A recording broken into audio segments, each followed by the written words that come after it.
కాళేశ్వరం మరో దేశంలో నిర్మించి ఉంటే చరిత్రలో నిలిచిపోయేది అన్న బీఆర్ఎస్ అధినేత. కాంగ్రెస్ ప్రభుత్వ బెదిరింపులకు భయపడేది లేదన్న కేటీఆర్.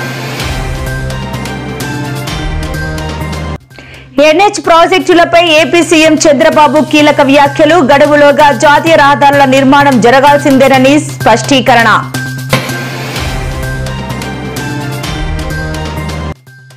సింగరేణిలో వందలాది మంది ఎదురు చూస్తున్నారు. సర్కార్ ఎదుట ఎమ్మెల్సీ కవిత కీలక డిమాండ్.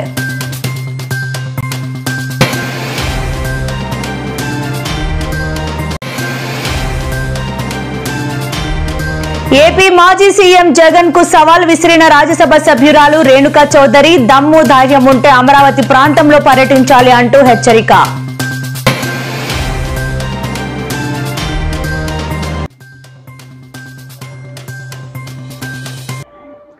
ఖమ్మం జిల్లా రఘునాథపాలెంలో గౌడ కమ్యూనిటీ హాల్ శంకుస్థాపన కార్యక్రమంలో పాల్గొన్న డిప్యూటీ సీఎం.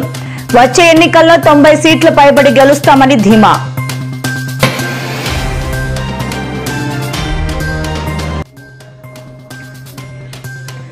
అనంతపురం యువతి హత్యపై మాజీ మంత్రి రోజా స్పందన. రాష్ట్రంలో మహిళల భద్రత ప్రశ్నార్థకంగా మారిందని వెల్లడి.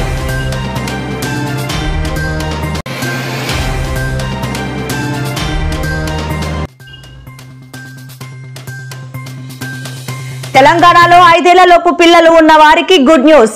బాల భరోసా పేరుతో కొత్త పథకంకి శ్రీకారం చుట్టనున్న తెలంగాణ ప్రభుత్వం.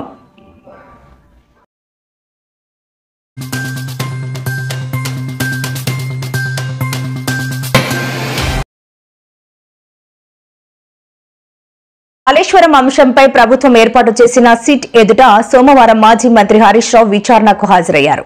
ఈ పరిమాణాల నేపథ్యంలో కేటీఆర్ మీడియాతో మాట్లాడుతూ కాళేశ్వరం ప్రాజెక్టుపై తమ ప్రభుత్వం వైఖరిని, ప్రస్తుత రాజకీయ పరిస్థితులపై కీలక వ్యాఖ్యలు చేశారు. కాళేశ్వరం ప్రాజెక్టును ఒకవేళ మరో దేశంలో నిర్మించి ఉంటే అది చరిత్రలో శాశ్వతంగా నిలిచిపోయేదని కేటీఆర్ అభిప్రాయపడ్డారు. కానీ మన దేశంలో కాంగ్రెస్, బీజేపీలు తమ రాజకీయ ప్రయోజనాల కోసం దీనిని ఒక పావుగా మార్చుకున్నాయని ఆవేదన వ్యక్తం చేశారు. మొట్టమొదటి విషయం ఏమంటే ఇంకో దేశంలోనైతే కాళేశ్వరం లాంటి ప్రాజెక్టు కనుక ఏదన్నా ఒక రాష్ట్ర ప్రభుత్వం కానీ ఆ దేశం కానీ కట్టింటే దాన్ని కీర్తించేవారు, దాని కీర్తిని అజరామరంగా శాశ్వతంగా నిలిచిపోయేలాగా చేసేవాళ్ళు. ఎందుకంటే ఒక 45 లక్షల ఎకరాలకు నీళ్ళు ఇచ్చే ప్రాజెక్టు 4 ఏళ్ల కాలంలో ఈ దేశంలో ఒక రికార్డు సమయంలో కడితే ఇంకో దేశంలోనైతే దాన్ని గొప్పగా కీర్తించేవారు, శ్లాఘించేవారు. కానీ మన దేశంలో కుసంస్కారమైన, కుత్సితమైన రాజకీయాలు ఎక్కువైపోయినాయి. అటు బీజేపీ కానీ ఇటు కాంగ్రెస్ కానీ ఈరోజు ఒకటే ఎజెండాతో పనిచేస్తున్నాయి. ఏదో ఒకటి చేసి కేసీఆర్ గారిని బద్నాం చేయాలి. హరీష్ రావు గారు నిన్నగాక మొన్న ఒక ప్రజెంటేషన్ ఇచ్చారు డీటెయిల్డ్గా. నాకు తెలిసినంతవరకు ఈ రాష్ట్రంలో ఎవరైనా సరే కొంత అవగాహన ఉన్నవాళ్ళు మరి ఒకవేళ చూసింటే ఆ ప్రజెంటేషన్ కనుక చూసింటే స్పష్టంగా అర్థమవుతున్నది. ఎలాంటి అపవాదులకు కానీ ఎలాంటి అనుమానాలకు కానీ తావు ఇవ్వకుండా, ఎవరికైనా ఏమైనా అనుమానాలున్నా ఏమైనా అభిప్రాయాలున్నా వాటిని మార్చుకునే విధంగా సవివరంగా, వివరణాత్మకంగా, పూర్తి స్థాయిలో అరటిపండు ఒలిచి నోట్లో పెట్టినంత ఈజీగా హరీష్ రావు గారు మరి ఈ కాళేశ్వరం ప్రాజెక్టు గురించి వివరణ ఇచ్చారు. అది కేబినెట్ ఆమోదంతో రాష్ట్ర ప్రభుత్వం తీసుకున్న ప్రాజెక్టు తప్ప ఎవరో వ్యక్తో ఒక ఇండివిజువల్ తీసుకున్న నిర్ణయం కాదు. రెండవది, ప్రభుత్వాలు విధానపరమైన నిర్ణయాలు తీసుకుంటాయి. ఒక ప్రాజెక్ట్ కట్టాలని, ఎంత డబ్బు పెట్టాలని, ప్రజల కోసం ఏ సీజన్కి ఎన్ని ఇవ్వాలని ప్రభుత్వాలు నిర్ణయాలు తీసుకుంటాయి. తీసుకున్న తర్వాత వాటిని ఆచరణలోకి తీసుకురావాల్సింది, అమలు చేయాల్సింది ఖచ్చితంగా అధికారులు, ప్రభుత్వం యొక్క యంత్రాంగం. అంతే తప్ప ఇందులో దాచడానికి కానీ దాపరికం కానీ ఏమీ లేదు. కానీ ఈ దేశం ఎట్లా తయారైందంటే ఇదిగో పులి అంటే అదిగో తోక. మేడిగడ్డ మీద ఏదో జరిగిపోయింది అని ఒక ఆయన అనగానే లేదు జరిగిపోయింది నిజమైన ఇంకొక ఆయన. బీజేపీ, కాంగ్రెస్ ఇవాళ దున్నపోతు ఇనింది అంటే దుడ్డను కట్టేమన్నట్టు ఒకరినొకరు రాజకీయ ప్రయోజనాలు ఎక్కువైపోయి ఒకరినొకరు ఇవాళ కాపాడుకునే ప్రయత్నం చేస్తూ ఉన్నారు. వాస్తవం ఏమి అంటే ఇవాళ స్పష్టంగా కాళేశ్వరం వల్ల వచ్చిన ఫలితాలు ప్రజల అనుభవంలో ఉన్నాయి. కాళేశ్వరం వల్ల ఈరోజు ఎంత వ్యవసాయ విస్తీర్ణం జరిగింది, ఎంత పంటల దిగుబడి పెరిగింది, ఇవన్నీ కూడా ప్రజల ముందున్నాయి. కాబట్టి మొన్న ఈటెల రాజేందర్ గారు చెప్పింది కూడా భిన్నంగా ఏం చెప్పలేదు. ఇది క్యాబినెట్ నిర్ణయం అని చెప్పారు. Yes, it is the collective decision of the cabinet. Every member of the cabinet was involved in the decision. రెండవది, ఏ అవకతవకలు కానీ ఏ అమరావతి మహిళలపై అసభ్య వ్యాఖ్యలు చేసిన కేసులో సీనియర్ జర్నలిస్ట్ సాక్షి టీవీ యాంకర్ కొమ్మినేని శ్రీనివాసరావును ఏపీ పోలీసులు నిన్న అరెస్ట్ చేసిన విషయం తెలిసిందే. అయితే ఈ రోజు ఉదయం వైద్య పరీక్షల కోసం ఆయనను గుంటూరు జీజీహెచ్ కు తీసుకెళ్లారు. వైద్య పరీక్షల అనంతరం ఆయనను మంగళగిరి కోర్టులో హాజరుపరిచారు. ఓ చర్చ కార్యక్రమంలో అమరావతి ప్రాంత మహిళలపై ఆయన చేసినట్లుగా ఆరోపించబడుతున్న వివాదాస్పద వ్యాఖ్యలకు సంబంధించి 4 రోజుల క్రితం దాఖలైన ఫిర్యాదు మేరకు ఈ అరెస్ట్ జరిగింది. అంటున్నారా? నాకు అర్థం కాలేదు. మీ ఇష్టం వచ్చినట్టు మాట్లాడే కార్యక్రమం చేస్తున్నారు, లైవ్లో ఇష్టం వచ్చినట్టు బూతులు ఇచ్చే కార్యక్రమం చేస్తున్నారు.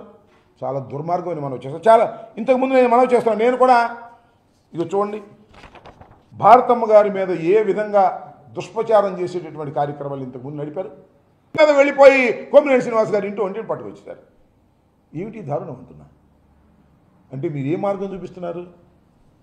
అంటే ప్రభుత్వం దలుచుకుంటే ఏ టీవీలో పనిచేసే యాంకర్ అయినా సరే ఎవరైనా విశ్లేషకుడు మాట్లాడితే అది అతని మీద రుద్ది వాళ్ళని తీసుకొచ్చి అరెస్ట్ చేసి కోర్టులో ప్రొడ్యూస్ చేయవచ్చుననేటువంటి ఒక కొత్త రకమైన సాంప్రదాయాన్ని తీసుకొస్తున్నారు మీరు. మాజీ ఎమ్మెల్యేలు, మాజీ మంత్రులు, మాజీ ఎంపీలు, ఐఏఎస్లు, ఐపీఎస్లు ఈరోజు ఒక జర్నలిస్ట్ దగ్గరకు వచ్చింది. అంటే ఒక్కసారి ఆలోచన చేయండి ఏ విధంగా పరాకాష్ఠకి రెడ్ బుక్ పాలన చేరిందనేది. అమరావతి మహిళల పదవే రాలేదు, వాళ్ళ మీద అసభ్య వ్యాఖ్యలు అని చెప్పి వీళ్ళు దుర్మార్గంగా ప్రచారం చేస్తున్నారండి. మిమ్మల్ని ఏమడిగారు సార్? అసలు ఐడి కార్డు చూపించారు, మేము తుళ్ళూరుకి రావాలని అంటున్నారు. నేను రావడానికి సిద్ధమే, మెడిసిన్ అవి తీసుకోవాలన్నా లేదు, వెళ్ళటానికి పైకి వెళ్ళటానికి ఒప్పుకోవట్లేదు. పాపం అవమానిస్తారా? ఆయన ఛానల్ అవమానిస్తారా? మీ కడుపు మంటంతా ఒక తప్పుడు దీని మీద చేసుకొని మీ అక్కసంతా అసహ్యకరమైన రీతిలో ఫోటోలు తెచ్చి బయట వేసి చెప్పులతో కొట్టడాలు, అసలు దాన్ని ఏమంటాం, పిశాచాలు కూడా ఇట్లా చేయము, రాక్షసులు అనలేము. ఇవంతా సంకర ఇది ఉన్నట్టుంది. ఇవన్నీ కలిస్తే తయారైన తెగ ఏదో ఒకటి ఉన్నట్టుంది. ఆ తెగ పూనుకుంటే మాత్రమే ఇట్లా చేయగలదు. దాంట్లో అంటే ఇంకా ఘోరము బాధ కలిగించి భయం వేసేది ఏంటంటే ఈ తెగ అనార్గనైజ్గా లేదు, ఆర్గనైజ్ అయింది, పూర్తి సమన్వయంతో పనిచేస్తుంది, కమ్ముకుంటుంది, కమ్ముకొని దెబ్బ కొట్టాలని చూస్తుంది.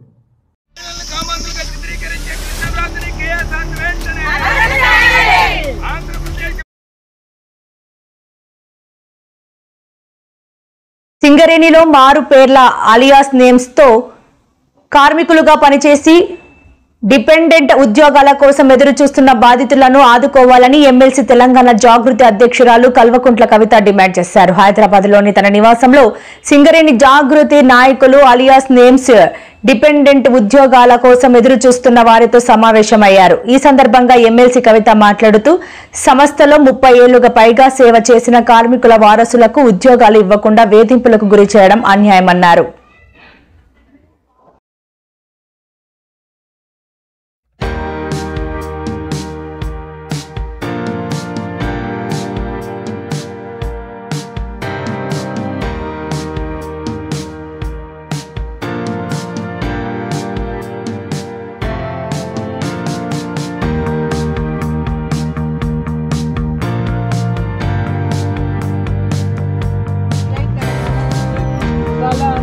ఉద్యోగస్తులందరూ కూడా బాధపడుతున్నటువంటి సందర్భం.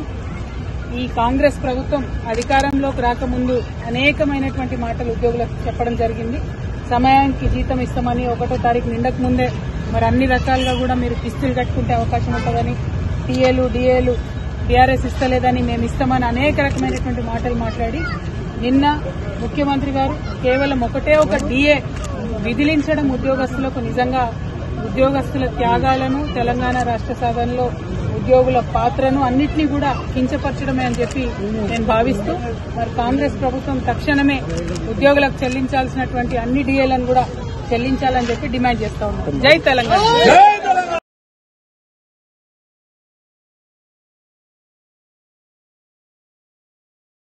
రాష్ట్రంలో నిర్మాణంలో ఉన్న జాతీయ రహదారి ప్రాజెక్టులపై అధికారులు కాంట్రాక్టర్లతో ముఖ్యమంత్రి చంద్రబాబు నాయుడు నిన్న వెలగపూడి రాష్ట్ర సచివాలయంలో సమీక్ష నిర్వహించారు. జాతీయ రహదారుల నిర్మాణ పనుల్లో జాప్యం చేస్తే సంబంధిత కాంట్రాక్ట్ సంస్థలను బ్లాక్ లిస్ట్ లో పెట్టాలని కేంద్ర ప్రభుత్వాన్ని కోరతానని ఈ సందర్భంగా ఆయన హెచ్చరించారు. నిర్దిష్టమైనటువంటి గైడ్ లైన్స్ ఇవ్వబడితే మీరు కూడా దాన్ని ముందుకు తీసుకుపోవాల్సిన అవసరం ఉంది. మోసగాళ్లు జగన్మోహన్ రెడ్డి ఏం మాట్లాడతాడండి? అసలు ఈ మానసిక చికిత్స ఉచితంగా నేను చేపిస్తాను. ఎందుకంటే ఈ సీరియస్ ప్రాబ్లం నేను చెప్తున్నా. నేను ఊరికే అంటల్లా, వ్యంగ్యంగా కూడా అంటలేదు, బాధగా అంటున్నా. ఈ విధంగా వీళ్ళు ఇట్లా మాట్లాడుతుంటే ఇంట్లో తల్లుంది, రోడ్లో చెల్లుంది, నీ కుటుంబ సభ్యులందరూ ఆడు కూర్చున్నారు. వాళ్ళు ఎవడో అమాయకుడు ఒక్క మాట అన్నందుకు తీసుకెళ్లి నెత్తిన బట్టేసేసి పెద్ద టెర్రరిస్ట్ గా చూపించి అరెస్ట్ చేసేసారు. అబ్బా, అంత పౌరుషం అక్కడ నీకు వచ్చేటప్పటికి నీకు చివుక్కుమంటుంది. మిగతా మహిళల గురించి మాట్లాడేటప్పుడు నేను ఒక్కటి చెప్తున్నా, లేని యధవలు ఉన్నారు ఇక్కడ. వీళ్ళు మాట్లాడుతున్నారా? రేణుకా చౌదరి గారు ఇక్కడ ఈ రకమైన కామెంట్స్ చేస్తే ఆ సంస్థ యొక్క చైర్పర్సన్ గా భారతిరెడ్డి గారు ఉన్నారు, మహిళ. మాజీ ముఖ్యమంత్రి జగన్మోహన్ రెడ్డి గారి కుటుంబ సంస్థ అది. కోర్స్ తల్లిని చెల్లిని బయటికి దోచేసినోడికి మహిళల వాల్యూ ఏం తెలుసులే, మీరు ఎక్కువ ఆశించకండి. అయితే కనీసం ఇంత జరిగితే ఒక మాట మాట్లాడలేదండి మేనేజ్మెంట్ వైపు నుంచి.